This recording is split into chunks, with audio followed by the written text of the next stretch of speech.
అమ్మయ్యా. వీని మాట్లాడిచ్చి నైట్ 10కి వెళ్ళిపోలా.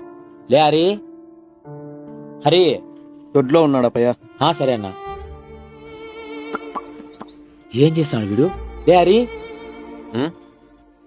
ఎలా తను బాగా ఎప్పుడు వచ్చిన జాబ్ నుంచి? నేను ఎప్పుడు వచ్చా కానీ నువ్వేదో రీ పని చెప్తున్నావు. నేను డిగ్రీ కంప్లీట్ అయిపోయింది కదా, నాతో పాటు జాబ్ రారా? జాబ్ కే వద్దులేరా. లే, ఈ గలీజ్ పని చేసుకుంటే ఎలా సుఖంగా ఉంటావురా? గలీ పనే. నువ్వు జాబ్కి వెళ్ళి ఎంత సంపాదిస్తున్నావురా? 10,000 వస్తుందిరా. 5,000 పీజీ పోతుంది, 2,000 ఖర్చులు పోగా 9,000 ఇంటికి పంపిస్తాను రా. హైదరాబాద్, బెంగళూరు ఎక్కడెక్కడ పోయి 9,000 రూపాయలు సంపాదిస్తున్నావు. నేను ఇక్కడే ఉండి 10,000 రూపాయలు సంపాదిస్తున్నారా? ఇంటి దగ్గరే ఉన్నా, అమ్మ నాన్న బాగా చూసుకుంటున్నా. అంతకంటే అదృష్టం ఎక్కడ దొరకదురా. ఒకవేళ అమ్మ నాన్నకు బాగాలేకపోతే అక్కడ వాళ్ళతో లీవ్స్ కోసం అడుక్కుంటూ, ఒకవేళ లీవ్ దొరికినాయంటే అక్కడ నుంచి ఆత్రాత మీద వచ్చి చూసుకోవడం కంటే దగ్గరే ఉండి కడుపు నిండా అన్నం తిని అమ్మ నాన్నని కంటికి రెప్పలా చూసుకోవచ్చురా. ఈ పని చేసేకి చూసేకి గలీజ్గానే ఉంటుంది, కానీ ఈ పనిలో ఉండే ఆనందమే వేరే తరుణం. సరే హరి, నీ కూడా జాబ్ వదిలేసి సమానం చూసుకుంటే ఇక్కడే ఉంటాను రా. మంచి నిర్ణయం తీసుకున్నారా. మీరు జాబ్స్ అంటూ ఎక్కడెక్కడ ఉండి తల్లిదండ్రులను చూసుకోవడం మర్చిపోకండి.